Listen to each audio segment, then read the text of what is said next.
আমি একটা কথা বলতে চাই, যেহেতু আমরা সাংবাদিকতা করি, এই পটুয়াখালী জেলার আনাচে কানাচে বিভিন্ন সময় বিভিন্ন দল, বিভিন্ন নেতা, বিভিন্ন কর্মী একসমস্ত ছত্রছায় আজকের আমাদের এই খেটে খাওয়া মানুষের মাথার ঘাম পায়ে ভরা শ্রমিকদের আজকের বিভিন্ন সময় হয়রানি করা হচ্ছে।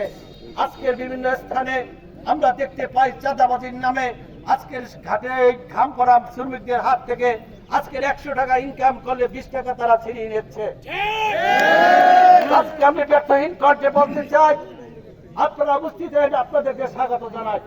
যদি আমাদের মালদা কাউন্সিল এই উপজেলায় চেয়ারম্যান নির্বাচিত হয়ে আপনাদের ভোটে আজকের আমরা অর্ডার দিচ্ছি, আমাদের এই দুমকি উপজেলার মধ্যে কোনো চাঁদাবাজি থাকবে না, কোনো চাঁদাবাজি। আর একটি কথা বলতে চাই, কোন নেতা আপনাদেরকে নিয়ন্ত্রণ করতে পারবে না। আপনারা শ্রমিকরা থাকবেন, যেভাবে আপনারা সংগঠন করবেন, আপনারা যেভাবে অটো রিক্সা চালাবেন সেভাবেই চলবে। কোন অমুক নেতা সমুক নেতা এর মধ্যে কোনো ভেদাভেদ থাকবে না।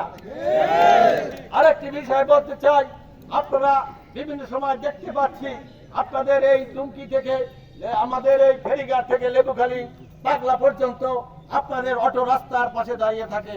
যদি আমাদের মালদা আমিন হাওলাদার সাহেব নির্বাচিত হয়, আমরা এই বাগা ফেরিঘাট, বড়বিশ বাজার, আমরা দুমকি বাজার এবং লেভিগি বাজারে আপনাদের জন্য পার্কিং এর ব্যবস্থা করা হবে।